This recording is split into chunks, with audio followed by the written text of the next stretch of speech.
Yeah, you need to change it once because I realized that I'm basically doing Fantasy Island, right? Welcome to Fantasy AT Island. Banter.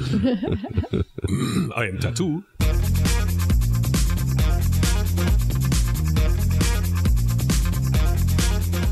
Welcome to AT Banter, the podcast where we discuss anything and everything regarding the world of assistive technology. With our hosts, Steve Barkley, Rob Minot, and Ryan Fleury. Now, let's banter.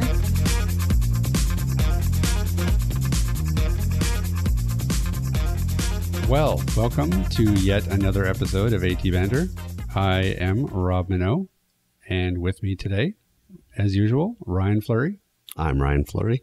And Steve Barkley. Hello. And another special in-studio guest. 2 weeks in a row, we have Elaine Holtham with us. Oh, yay. Was I 2 weeks in a row? My goodness. Nope. This is my first appearance. Hello, everyone. Well, I just mean we had this in-studio guest last week, too. Okay. We're on a roll. Ooh, okay. We are. And for those who don't know, which is probably everybody outside this room, Elaine has a very, very rich history with both us and Aroga Technologies. And the AAC world. Absolutely. Elaine is the long-standing guru of AAC in Canada. Well, I don't know. Anyways, I wouldn't say I was a guru, but I have been involved for a long time. Well, I think you get the guru designation just for having survived in it as long as you have. I guess. Is there anybody in the AAC industry in Canada, as far on the vendor side, that's been around as long as you have? Oh, maybe not on the vendor side. No. Yeah. None. Not a one.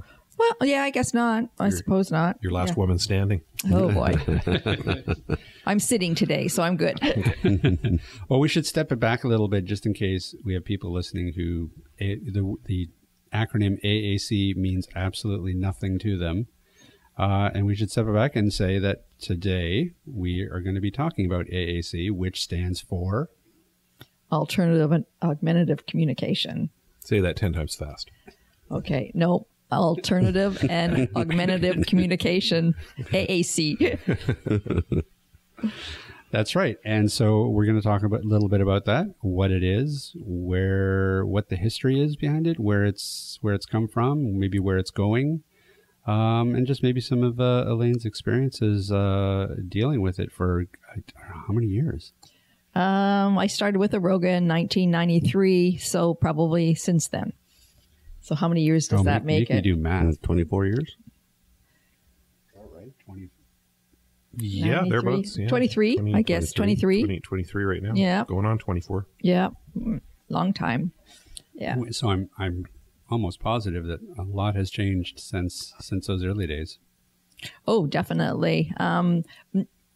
My beginnings, of course, didn't start right in AAC because Aroga, when we first got involved with Prentke Romich Company, we had a speech-language pathologist on staff, so she pretty much did the AAC. And then when she left on maternity leave and didn't come back, then that's when I sort of stepped in.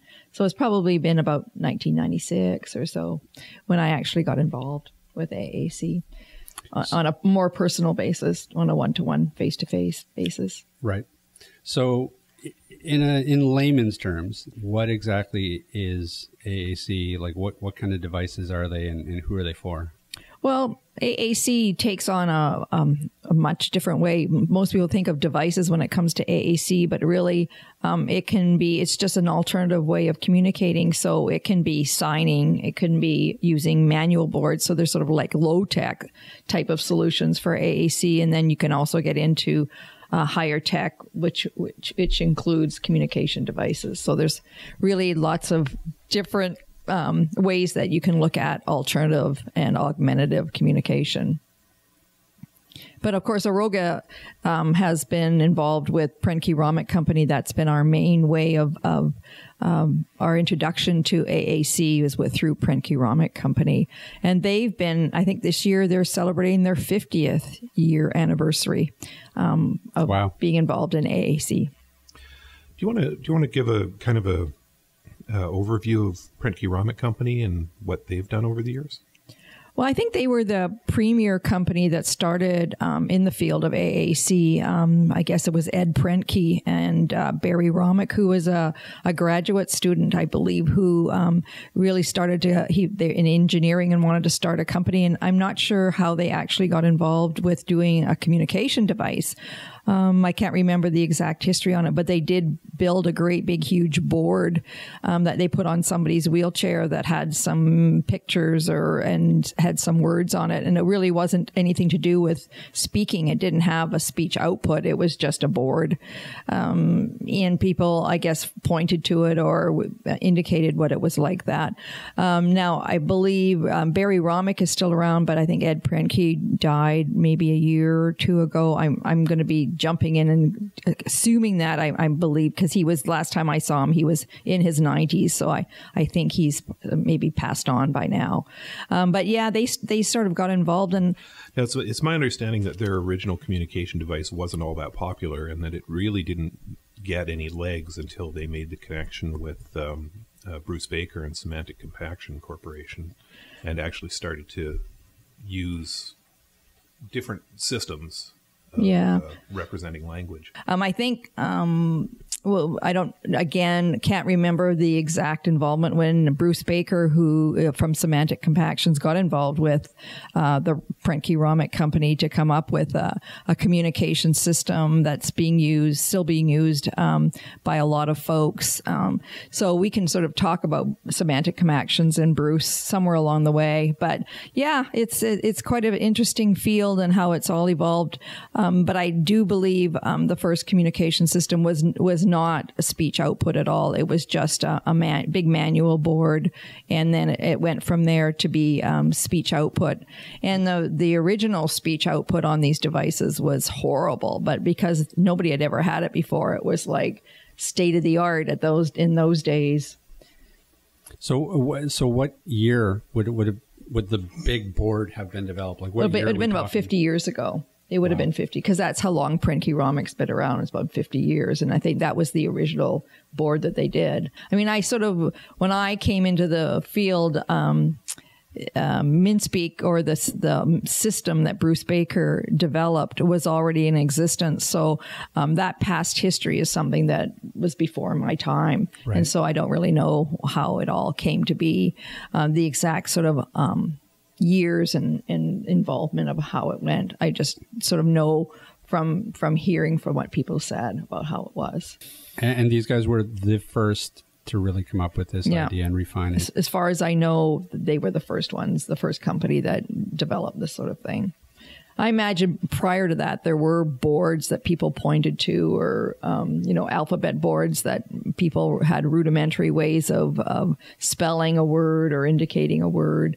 I guess in those days also there was a lot of yes and no type questions, and people just used a sort of an eye gaze or a way of indicating that, yes, that was what they wanted to say. And so there was the control for speaking was in the facilitator and not necessarily in the person who was trying to communicate. Right. And so these devices, are they, what's sort of the main disability that you find that people require these? Is it autism? Is it? Well, it's certainly evolved over the time, but I think it was originally built for people with cerebral palsy.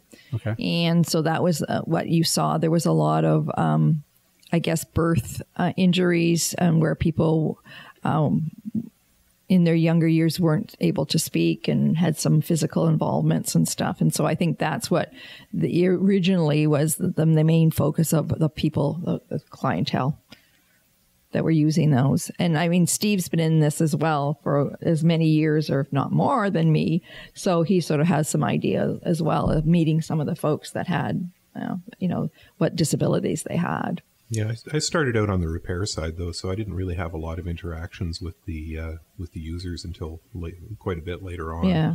But I remember when I started out with Aroga, we were repairing intro talkers and touch talkers and light talkers, which were all speech output devices. The intro talker was recorded speech. Mm-hmm. You would record onto buttons, and you'd have up to 16 location. I think it was 4, 8, and 16 was the intra-talker. Yeah, so you could have potentially up to 16 recordings on the device. Yeah, and there was 2 types of intra-talkers. There was one that scanned, and when I say scanning, it means that the light, again, it had a light on it, and so it automatically moved from square to square. And when you wanted that, then there was a mechanical switch that was attached to the device, and you hit the switch, and then it chose the square for you. So they actually had 2 different types of intra-talkers at that time. Some for people who could directly press the key, and those people who were scanners. Nothing as sophisticated as we have in this day and age. And what year would that have been? Around 1990. Yeah. Okay. Yeah. So still a pretty rudimentary device even then. Yeah. And they actually had even more rudimentary devices that I occasionally saw. There was one that it was a scanning device that scanned around in a circle, and I don't remember the name of that device. It was before my time again. It was a bigger device, and it was circular, and the lights just went from location to location around the circle and just kept going until you hit the button to select a location. I don't recall the name of that, though. But even at that point, was there any sort of speech synthesizer around? Yeah, at the same time, there was the touch talker and the light talker. Those were the 2 most popular devices that we had back then. And they had, you put a card in them, and it made them Smooth Talk was the synthetic speech engine at that time. And it was not very smooth. Yeah. I was going to say It sounded kind of mechanical. Back then, Eddie. Yeah. It was actually worse than that. Is that right? It was, but people were just so impressed because it was actually speech output. Nobody had ever come across speech output before. And I don't know who actually developed Smooth Talk. I don't recall either. No. Yeah. There were a lot of small companies making speech output devices back then. And a lot of them were very niche and didn't go very far. Yeah, I don't remember much of in the way of other devices. And, Prenke Romick it's interesting when you think about the devices way back then. I mean, they've advanced these days, but the ways to access the device haven't really changed all that much. I mean, people's needs haven't changed all that much. You still have people who are quite physically involved that really need to use something like scanning in order to be able to access the device. So the fact that the device itself moves automatically through keys and the person selects it was at basis of that way back when, and is still the basis of that today. But today we have much more sophisticated systems in that we have head pointing systems, or we have eye tracking systems. So we have additional things, but the basis of actually accessing the device is quite similar to what it was. Would those original devices been built on DOS, or what were they built on? No, they didn't really run an operating system. They were basically hardwired electronics that.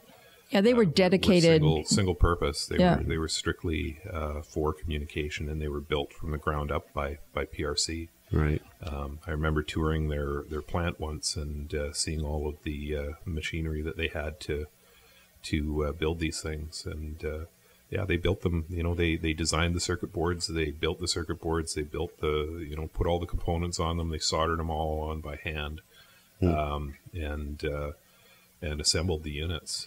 They had plastic extrusion machines for making the cases for them. But it was all done in-house, and it was all, at the time, pretty state-of-the-art stuff. It was pretty cool. Yeah, and I'm not sure when some of the other companies started building their devices, because there was the Epson at that time as well. There was another company that built that. It was an Epson, and I can't even remember what it was. Anyways, and there was also Canon communicator. So there were a few other devices out there, but there was the Epson was mostly used by folks who were literate, because I think it was a spelling type of machine. You had to type in on that one. Yeah, had a little LCD screen on it. And a speech output module. Yeah. And then the Canon communicator was also a very small typing keyboard, and it printed out the messages on thermal tape. little ticker tapes. Yeah, little ticker tape came out of the thing. Yeah, and you would hand that to somebody. It didn't have any speech output. You would just hand the ticker tape, or somebody would take the ticker tape and read it. Yeah. And that was their way of communicating. But it was very, very portable. It was very small, so people liked it a lot. So I think that one of the biggest evolutions was when the speech changed from smooth talk to deck talk. And I can't remember, what does DEC Talk stand for again? Digital Equipment Corporation. It was built by Digital Equipment Corporation. Yeah. And it was just so much better than the speech we had prior to it. So what year would have that been developed? Oh, that's a tough one. I don't remember. Late 90s, I would think, because Smooth Talk was around when I was originally there, starting up. So, and I would think DEC probably came in 3 to 4 years later. So probably I'm going to say 90s, because when I first got my JAWS, it was Eloquence in 1997. So before that, and even up till past that, DEC Talk was still around and relevant. So I'd say probably even early 90s, if not earlier. Maybe. I think we have our fact checker looking it up right now. Yeah. I'm curious, actually. But DEC Talk, it was actually developed in the early 1980s. It was most notably used in the U.S. National Weather Service's first console replacement system installations in the late 1990s. Yeah. I thought it was probably mid to late 90s that we actually got them in our devices and stuff. But so Steve sort of made some little inference to Bruce Baker, and I guess when the first communication systems that Prentke-Romich produced, they didn't really have any basis to them. There wasn't a communication system on them. And communication systems as we know them today. And so I think it was, I don't know when Bruce Baker actually approached Prentke-Romich, but he on his side was trying to develop something. He was doing a dissertation and wanted to interview some folks with disabilities to see how they were able to communicate in the world. And so he developed some sort of a system that used whole sentences and phrases in order for people to be able to communicate their thoughts and feelings. But when he actually went to interview them, of course, if you have a whole bunch of pat phrases and stuff, they're never the ones that people want to speak about. And so he wasn't really able to communicate with them because the sentences that he thought that they wanted to say were not the things that they wanted to say at all. And so he sort of tried to devise some sort of a system where people could use whole words and able to communicate. And so he came up, and it is patented with the name of MinSpeak, which is minimum effort speech. And it's the ability to use multi-meaning icons in combination with each other to produce words. And it has its controversial sort of bent where there's been a lot of criticism of it, and yet there's a lot of people who see its power. So, and it still exists today. It's gone through many, many changes. Just out of curiosity, what's the controversy behind it? Hard to learn. Oh, okay. Yeah, the number one criticism is that people say it's difficult to learn, but I think I don't know how valid a criticism that is, because the alternatives to it are actually, in a lot of cases, carry a much higher cognitive load. One of the advantages to MinSpeak is that the symbols always stay in the same place. So and the same symbols are used throughout the whole. As you grow in your language, the symbols remain the same, so you're not having to unlearn and relearn a different symbol set. Today with Unity, in days gone by, when MinSpeak first came out, there were what we call many MinSpeak application programs or maps, and they did have different symbol systems for different ages and stages of people's lives. And so oftentimes when you outgrew something like Power and Play, then you had to move on to language and learning, LLL, or you went to maybe what Bruce's was word strategy. So there was a lot of changing of systems. And so Prentke-Romich, in their wisdom, put together a team of speech-language pathologists along with Bruce Baker and some other folks to come up with a system called Unity, which uses MinSpeak as its base, but then allows the use of the same symbols from early childhood all the way through to adulthood. And so people are not having to change it up all the time. So, and unity is existent. Some of the criticisms I hear about the symbol sets are people can't understand the kind of symbols. Why are you using this symbol to represent this? Right. So yeah, actually that was my kind of question is can you explain what the notion of a symbol is and just how? Well, because when you start at a very young age, you are not literate, so you have to use a graphic-based system in order to be able to get folks using the system early. And so the symbols themselves are chosen for their multi-meaningness, so that when you can combine them with another symbol or another grammar type of icon, that you do get words. And so Bruce, when he built the system, wanted to use the least amount of symbols to get the maximum amount of words. And so he was sort of basing it a little bit on hieroglyphics, to be or not to be, that sort of stuff. So you have to sort of know from the history from his building it, that he chose the symbols for much more than just a picture. They had to mean much more. And we all know that, what is that saying? A picture means 1,000 words. Right. So he was going and using that kind of thing. Yeah. So an example might be the apple. The apple can mean, on a MinSpeak device, the apple is colored red. So it can mean red. It can mean food. But there's also those sort of little idioms that go on, like an apple a day keeps the doctor away. So, it can have something to do with school. We also know that apples grow on trees. So there's a lot of nature with that. Apples fall down, and they're red and they're round and, and they're sweet and they're delicious. So there's lots of connotations around a simple apple symbol. And so it doesn't actually just stand for apple. On other systems, they use the symbol of an apple to stand for the word apple. But when you consider the English language and the amount of words that we have in the English language, the amount of symbols that we would have for each of those words would be a momentous type of system that you'd have to build in order to represent every single word in the English language. So that's why his in wanting to use multi-meaning and the least amount of symbols that he could in order to be able to represent the most amount of words. So your child points at an apple and you're playing 20 questions now with your child trying to figure out what it is they want. Well, in some ways, but again, it's a combination of using that apple with another symbol. So you've got Mr. Action Man, and he's the one that the action associated with that icon. And so the action to do with apple is, what do you do with an apple? Eat it. You eat it. So that's the action associated with it. Okay. And it belongs to, as a noun, it's a food group. So it belongs to the food group. Right. And then when you look at an adjective of an apple, it's usually delicious. Right. Okay. Or how do you feel when you want an apple? So the description of it was you'd be hungry. Right. So, so those sorts of things. And he uses that same paradigm, that same patterning with all icons. And so if you look at a bed, what do you do in a bed? Generally, you sleep. Okay. And how do you feel when you want to go to bed? You're tired. So that's a description, and it belongs to a furniture group. So if you use that same patterning with all of the icons that he uses, then it starts to make sense, and it really makes sense to kids.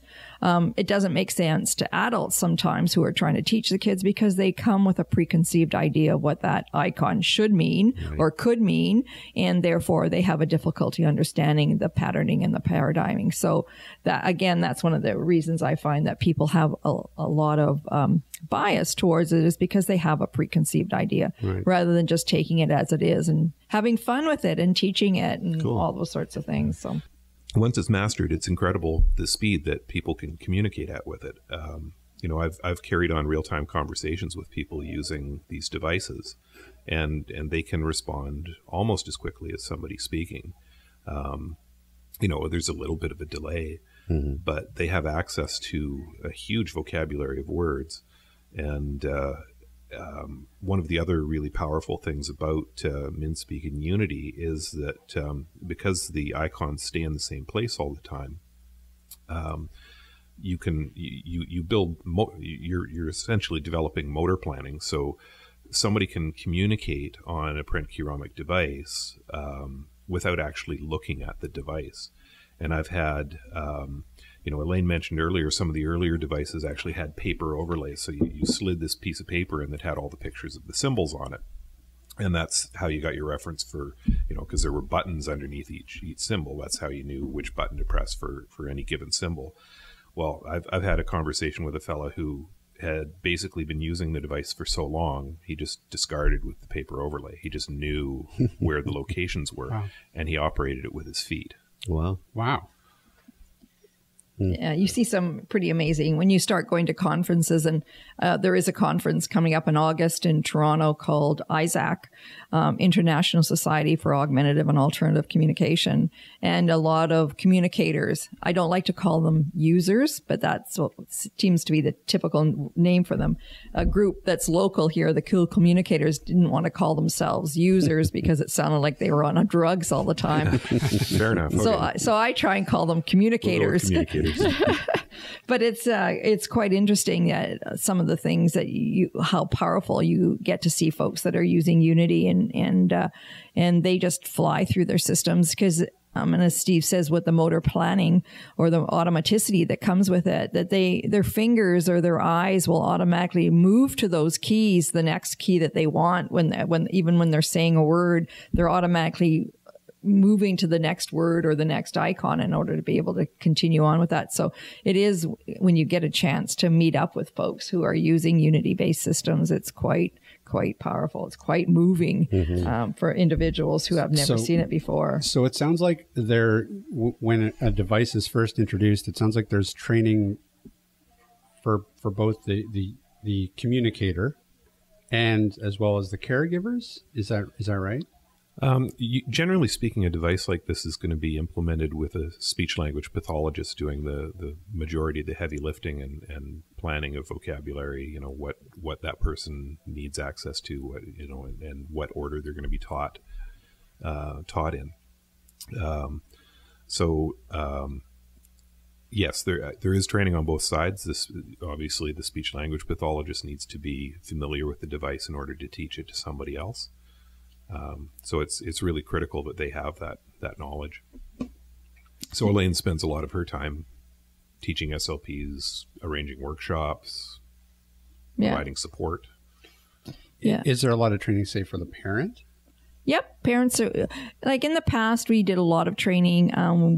It's sort of folks that are really knowledgeable and now really don't need as much, but I'm not doing as many trainings as I used to do, but we used to do a lot of trainings and parents were always welcome to come. Anybody that was involved in the team would be welcome to come so that everybody would have a knowledge of being able to use the system in order to be able to cue the individual for a word that they might want to say so that they have some ways of being able to get at it. So they're not just stumbling through being able to find it on their own. Many, I'm going to say kids now who have been introduced to the system will do a lot of self-exploration on the device itself and be able to find the words. Once they know the patterns of how things in that sort of the icon of what it stands for, they'll just go ahead and play on the device and say, oh my goodness, that's how I say that word. And then they remember it and away they go. Right. Yeah.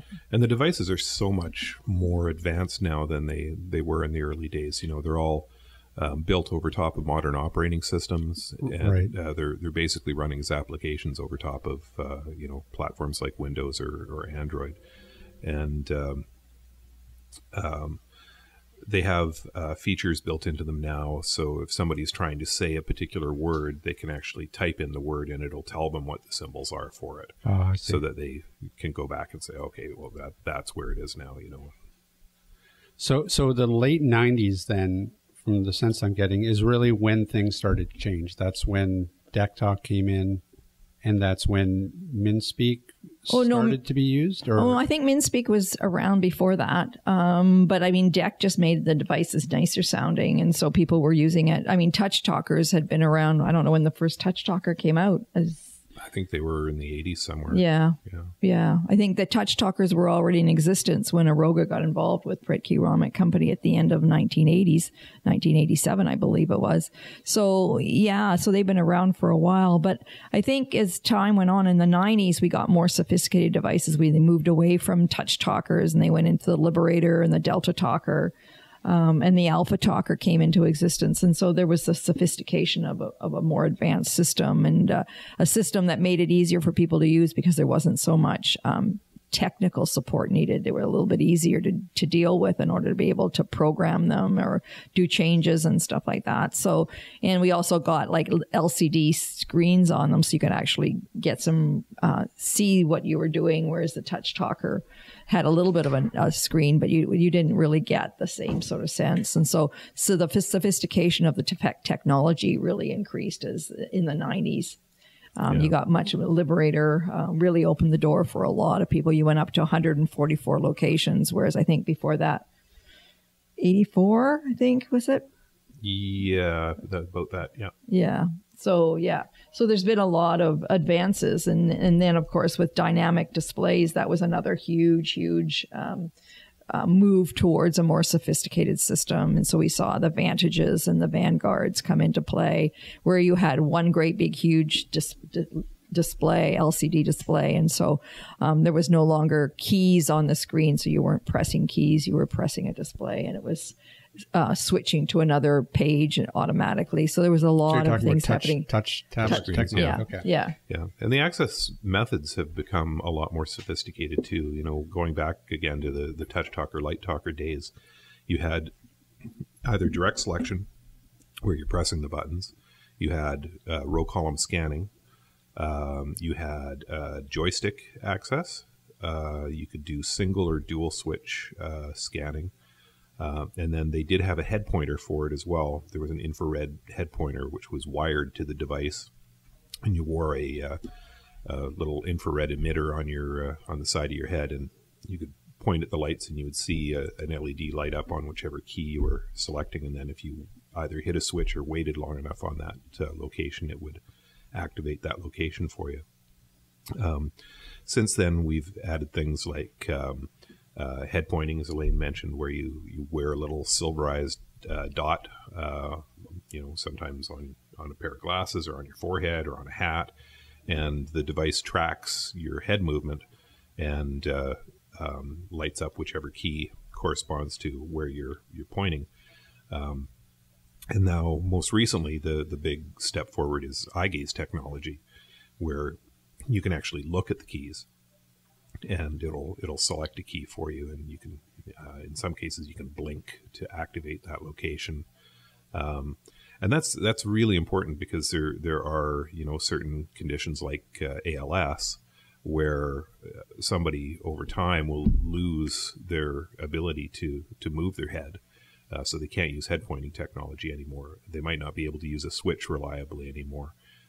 But their eye movement is still intact and allows them to have a means of communication where in the past there really weren't a lot of options short of manual boards standing in front of them and having them look at different quadrants to try and figure out what they were trying to say, which is really, really tedious. Right.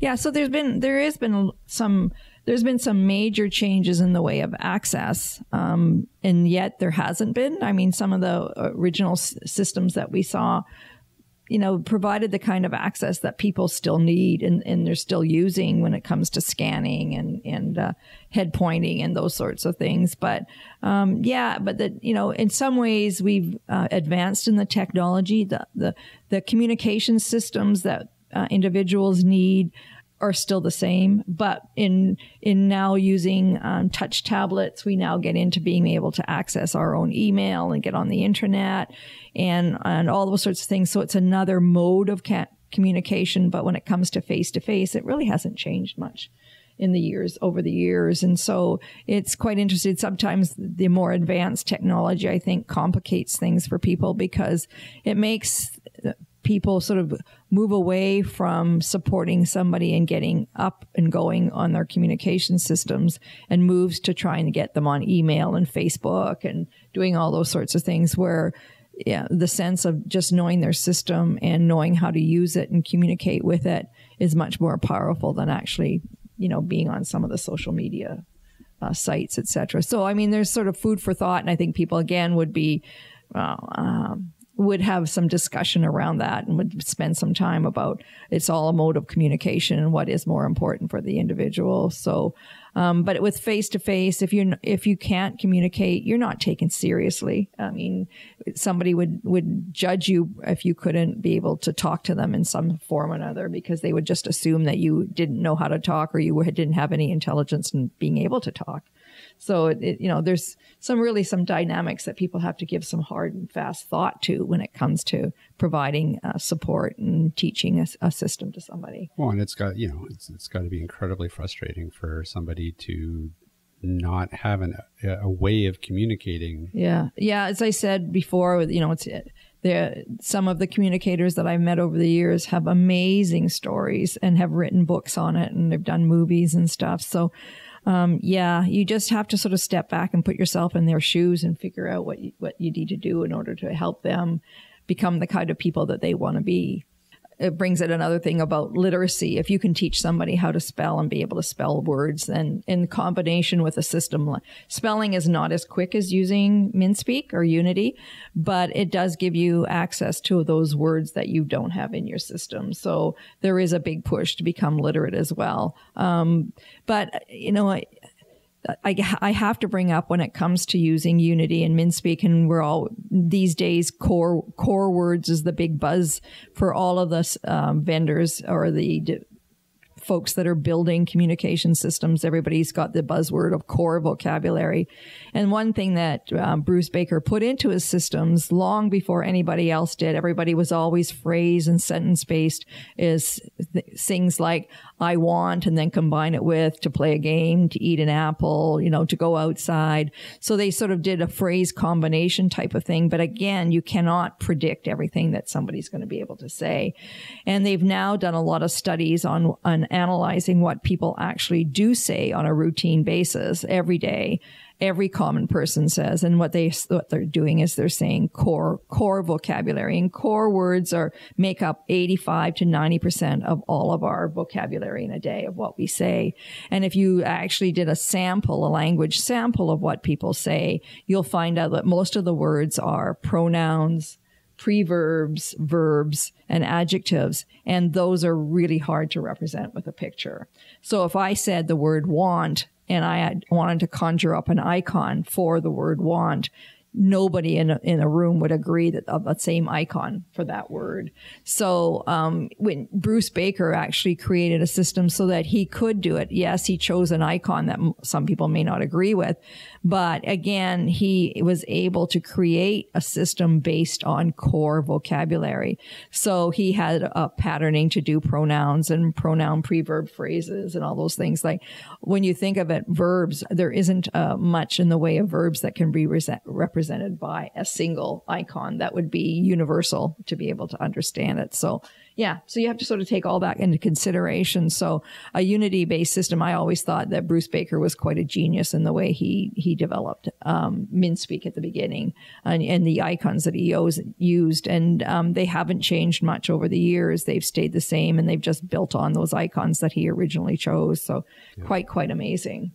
Yeah. So, but, as I said, the core vocabulary has become a sort of a buzzword that people are now building into their systems. Some of the other vendors are doing that. Bruce was so far ahead of that curve. He recognized that the majority of language was based around roughly 400 words, and set about giving access to those 400 words, and then everything else was really peripheral to that.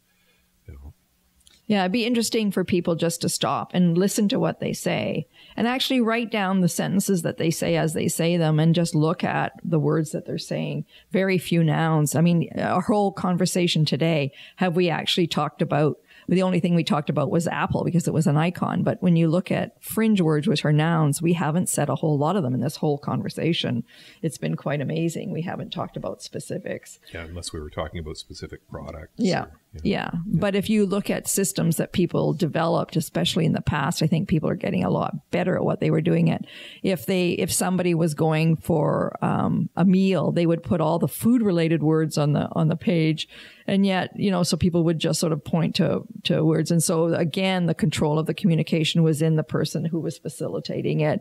So they would ask the kids, what do you want to eat? And they would then point to the apple or whatever, and those sorts of things. So it's much different now, in the way that you ask questions and you teach somebody the system and get them started on it. So it's quite amazing. So it strikes me as if that wasn't hard enough to develop a system, you're also trying to build a device for a variety of people who have different needs in terms of access, right? Yeah, and that's why they partnered up with Pren Ceramic Company, who were building the hardware. And so Bruce then approached Pren Ceramic in order to be able to have his system of words be able to put on something electronically, so that it would be done automatically instead of it's very hard when you're trying to combine icons without having speech output come out or something happen in order to indicate that this is what you want. So I think that's when that partnership developed, in that Bruce put his MinSpeak systems on an electronic device. And again, that was before my time. Right. So by the time you came on, really, they had a device that pretty much anybody could access. Any sort of... Within limits, yeah. Yeah. Yeah. I can't say the word anybody, but the majority of people would be able to do it in order to be able to access the device. Again, there's some physical limitations when you only have scanning, and the Light Talker did allow with a light pointer for people to move their head around and select it. But again, depending on the physical involvement of the individual who was trying to access the device, there were those individuals that the device itself didn't meet their needs. But there was still ways of doing it. I think it just brought using communication devices to the forefront, that there was more possibilities for people to be able to use them than there were in the past. And I think most importantly, what it did is it also started to teach people that assumptions that they were making about people with disabilities were wrong. For a lot of years, everybody assumed that people who had cerebral palsy, for example, also had mental retardation of some cognitive challenges as well. Yeah. And in a huge number of cases, there's none of that at all. They have oftentimes severe physical restrictions, but cognitively they're sharp as a tack, brighter than and how demoralizing must it have been to be one of those people in a wheelchair having people treat you like you were an idiot all the time, right? Mm-hmm. When you know that you're not. It must have been just immensely frustrating, and it still goes on today. There's still people who make that assumption. They see somebody in a wheelchair, maybe with some sort of obvious physical involvement. Then they pull out a communication device and start carrying on a conversation with you, Or they're a theoretical physicist. Yeah. Yes. Yeah, exactly. Yeah. See, guy's so smart, Ryan can't even say his job. What's his name? Stephen Hawking. Stephen Hawking. Yeah. We have lots of examples in our world of AAC that people have lived and done things way beyond expectations. So it's we limit people by our things that we do or think about them. Rather than again, and people still limit folks in I think if you have expectations, people will live up to the expectations, but you have limitations and they'll figure that one out too. Would you say that things really changed with the advent of the dynamic display. Is that where there was like a big jump in terms of the what they could do with these things?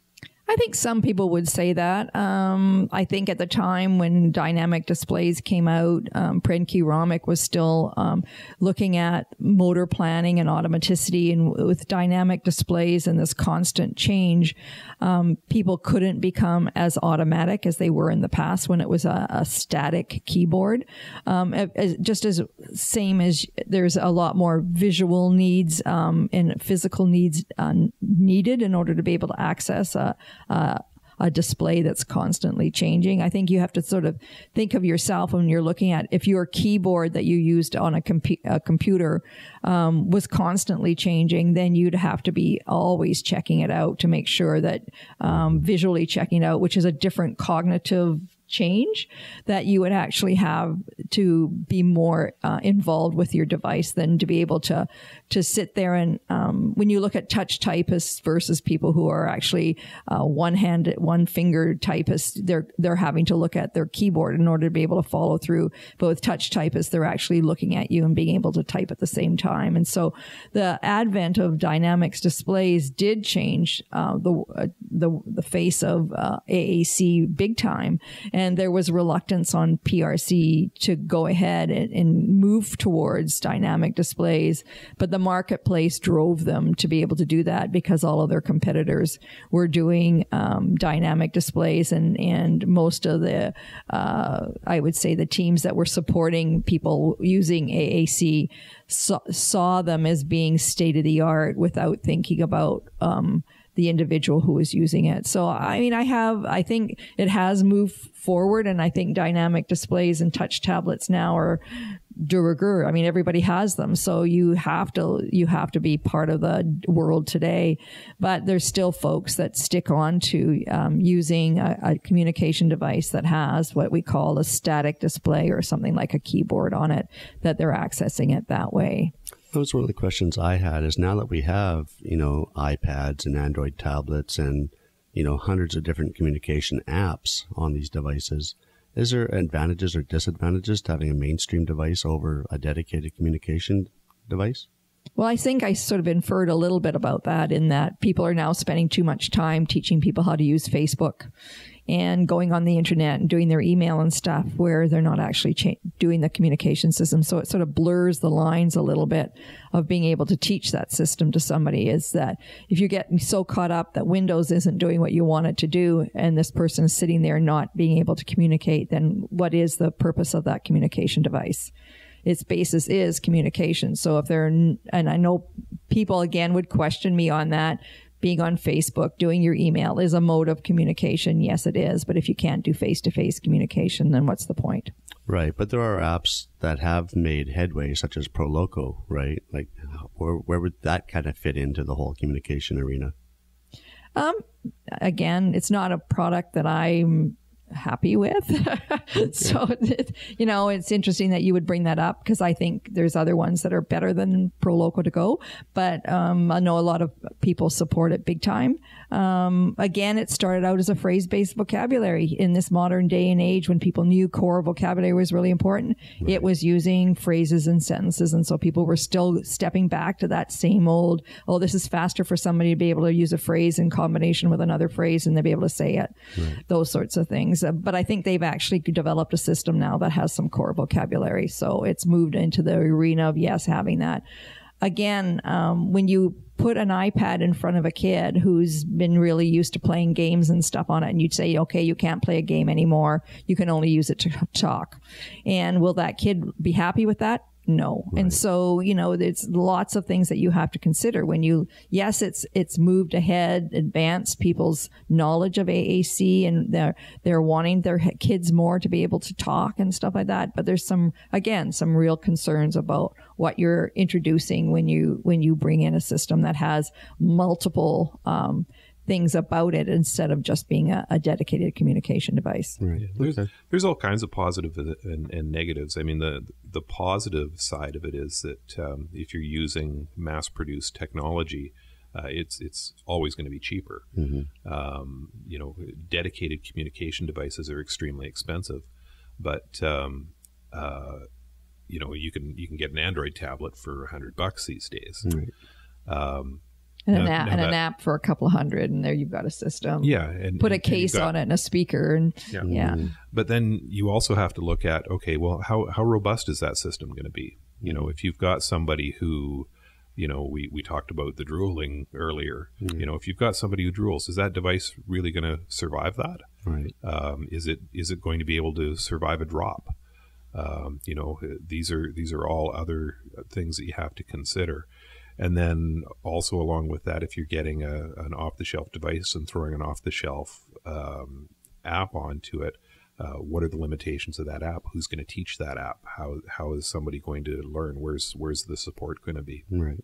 So, a few years ago, when the iPads first came out, I think Aroga took a pretty big hit in our AAC sales because everybody was jumping onto the iPad bandwagon.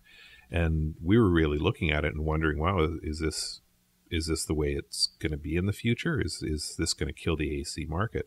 Well, what we found is that over time, it didn't. It came back around. It came back around because people recognized that there were limitations to the off-the-shelf tablet.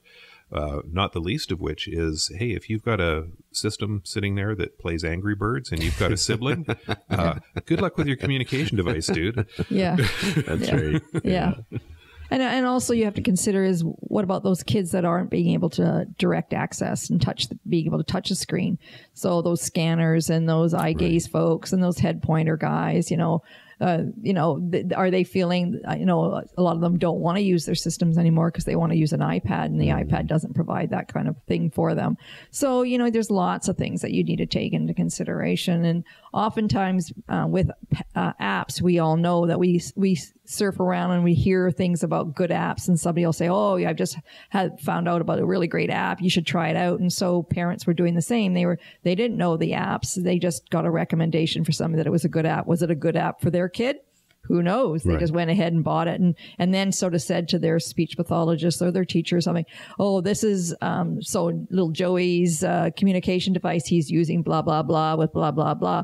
And then the teacher goes and looks at it and goes like, well, little Joey doesn't know any of this. And how is little Joey going to learn all of this? And how am I going to use this to teach little Joey this system and stuff? And they would never have chosen that particular piece of equipment or that app for that little Joey. So yeah, there's lots of things to consider when you're looking at that. So it's really important to have a thorough assessment done of each child's or each person's needs before you actually recommend a device. Yeah. Yep. Oh yeah, I think that would be the prime thing is you've got to have a support network behind you. You've got to have somebody who's in agreement with what you do and trust that they're making decisions. Speech language pathologists do a lot of years of training in order to be able to have the experience and the knowledge that they have in order to be able to choose that kind of a system. And I know that's not always the case if you don't have a speech path in your area. Kind of you have to be out there on your own. And so, yeah, I think there is a real positive using off-the-shelf technology for people. At least it gets them started thinking about it and not sort of just saying, oh, my little guy can't do it or whatever. So, yeah, there's some real pros. But there's still those folks out there who cannot use a touch screen. They don't have the ability, even though they can touch other things, they don't have enough pressure in their finger in order to be able to activate the screen. Or we all know that you have to be able to swipe and do all those sorts of things in order to get at some of this technology, and they don't have the ability to do that. Right. So we are asking them to be able to do it. So I'm really glad that we haven't gone totally to off-the-shelf stuff, because I wonder what would happen to those individuals that don't have the ability to be able to use it. And some manufacturers actually are leveraging off-the-shelf stuff. You look at a company like Saltillo, and a lot of their devices are based around mainstream devices, but they've added on to them. They've put them inside ruggedized cases. They've added amplifiers because the speakers on most tablets are not sufficient to have anybody hear speech output in a loud environment. So you need an amplifier put on there. And, other manufacturers, Prentke-Romick went down that road and discovered that, using mainstream devices was just a total pain in the patoot. They went out and they started using off-the-shelf tablets and doing the same thing that Saltillo has done. they found that they just weren't rugged enough for a lot of their users. So they went back and started having a tablet manufactured specifically for them to their spec. Right. Well, another thing with off-the-shelf stuff is, I mean, what would a company like Dell care about you because they've changed their operating system or they've done a piece of hardware that suddenly impacts the software that you've built for that tablet, and all of a sudden nothing's working, and then you go to Dell and say, hey, and they go look at you, go like, okay, you buy 1,000 or 2,000 devices from us in a year, and we're selling umpteen million a year. Do we really care? Right. We sold that many to the school district down the road. Yeah. So, there is some real stuff to consider. And I think, and also when it comes to like off the mainstream, and we're unfortunately having to go the route of dynamic displays or big displays or touch tablets, however you want to call them. It's just become what everybody uses now, but try and look at your device outside and be able to access it on a bright sunny day like today, and take your device out and be able to you can't even see it. I mean, the sun just reflects off that puppy like nobody's business. And so if you want to talk outside if you want to go to the park or something like that, forget it. You can't use your communication device. So there's something to be said for having like going backwards in some of the technology that we want and go back to a keyboard type of thing in order to be able to get at the screen. So there's been, lots of talk about where we're actually going with communication devices, and we'll see. We'll see as time goes on. Well, speaking of that then, so are there any innovations happening right now? Or well, people always ask me, where do you think the future will hold? And I actually think there's going to be, I don't know, brainwave technology or some energy that we're going to be able to actually communicate our thoughts without actually having voice output, that to be able to actually communicate to somebody by just looking at them and saying in our head what we want to say to people, and they're again interpreting what we're saying. So it'll be interesting to see what the future holds. Yeah, there's some really cool work going on right now with what's it called, mind reading. It's not mind reading. I'm going to say brainwave technology. There's a lot of stuff going on. It'll be interesting. It'll be interesting to talk to somebody who's sort of involved in that field and just see where they're going with it, because I think there's some pretty amazing things that are happening that we're not aware of yet. And so we'll see. Yeah. As best I've seen so far, that technology is starting to become cheaper and cheaper, but it still has its limitations. For example, the current state of the art for this brainwave reading technology is you wear a sensor net over your head. Well, in order for that sensor net to be able to accurately pick up your brain waves, it has to have direct contact to the skin. So say goodbye to your hair, for starters, and make sure your head's shaved. Already done. All the time. Yeah, for some of you guys, you can do that. You haven't seen my scalp yet. But you also have to have a gel applied on the sensor as well. It has to be kept moist all the time. So the gel dries out. All of a sudden, your brainwave thing isn't communicating anymore. You're not communicating anymore. Somebody's got to reapply the gel, maybe because you've got a physical disability. Otherwise, why would you be wearing this thing? Right. So there's definite limitations to the technology. It needs to take another step forward before it'll be practical as a means of input. But it's coming, and it will arrive one day. Yeah. Well, just like eye gaze now is so huge. I mean, it's probably the biggest advance in the last 10 years, I would think, when it comes to augmentative communication is using eye gaze technology. So it is really interesting. I guess when I started 40 years ago, not me 40 years ago, but 24 years ago, did I actually imagine that I'd be where I am using the kind of communication devices and the technology? No, I had no idea. So it's just, when touch talkers and that kind of stuff were around, it was amazing then. And so we'll just continue to be amazed. Yeah. It's a constant evolution, and AAC is one of those areas of assistive technology where they're always willing to look at new and emerging technologies because they are so often trying to solve a really niche problem for somebody. So, they were early adopters of eye gaze technology. I mean, eye gaze technology was used for fighter pilots and AAC. Just like joysticks, though. I mean, being able to use a joystick. I mean, mice weren't around then, so it's just, it'll be very, very interesting. But we may also take into consideration with medical advances, be able to help folks so that these sorts of conditions and syndromes won't be as prevalent as they are now, and so the need will not be there. So it'll be quite interesting what the future holds. Absolutely. Yeah. What else? Do we have any final thoughts on the state of AAC? Anything that we missed? Well, I didn't want to, so it's not on the state of AAC, but Steve has been there, and I know I talked recently to another clinician in the Vancouver area, and she had been to Bruce Baker's retreats down in Pittsburgh, and she said it was absolutely amazing. So if you do get a chance to get down to Pittsburgh, you just have to pay your way there. And you'll actually, if you contact Semantic Compactions or minspeak.com and get on there, they'll actually send you a voucher for travel expenses. They won't cover all of your expenses.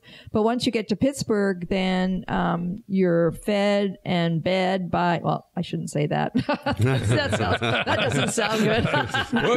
Bruce Baker I'm going. We'll provide a bed for you and accommodation and food.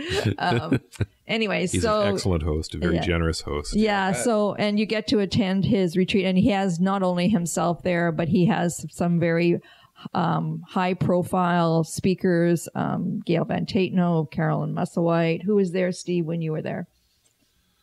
You're asking me to remember names, and I'm no good at that. Okay.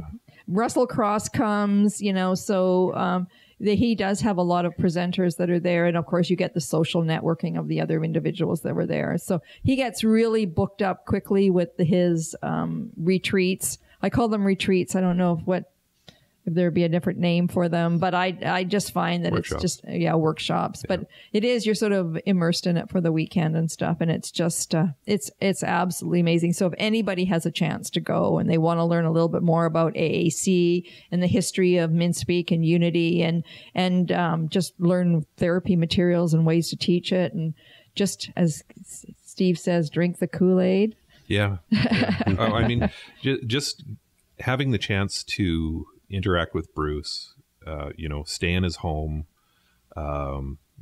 get full on access to his brilliance is just completely invaluable. Mm-hmm. He's not getting any younger. So, there's going to be a time when people won't be able to do this.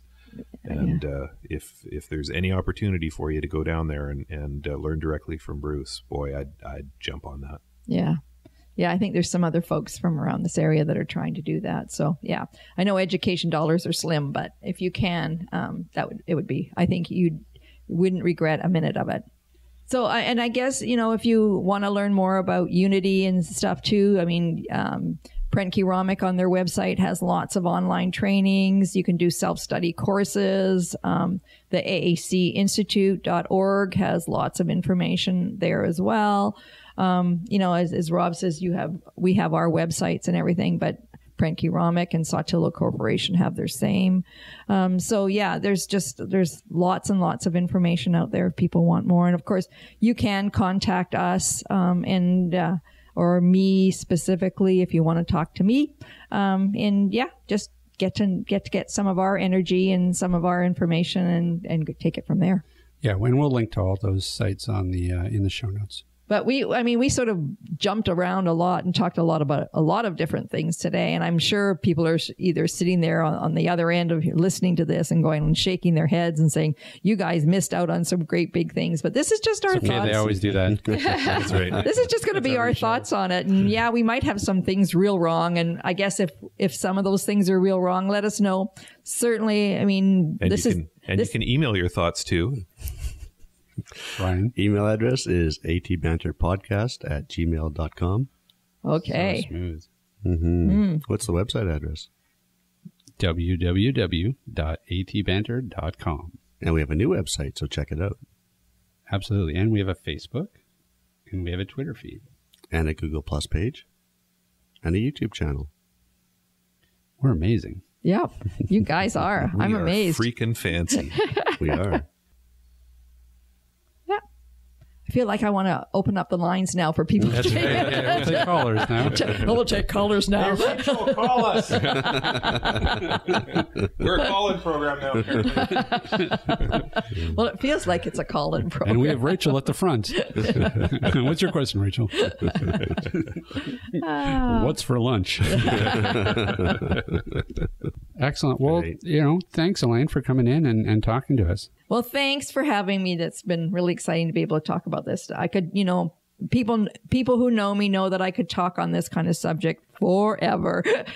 So it's nice to have a time limit and specific questions. Awesome.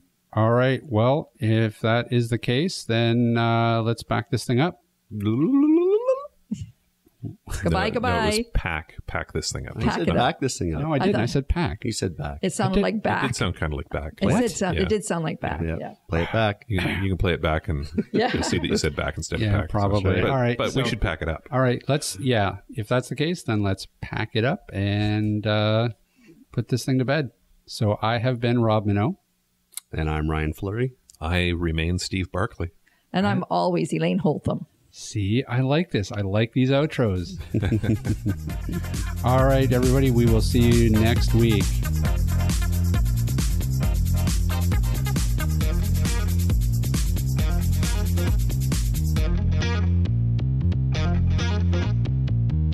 This podcast has been brought to you by Aroga Technologies. Visit Aroga Technologies online at www.aroga.com. That's AROGA.com. Music provided by bensound.com.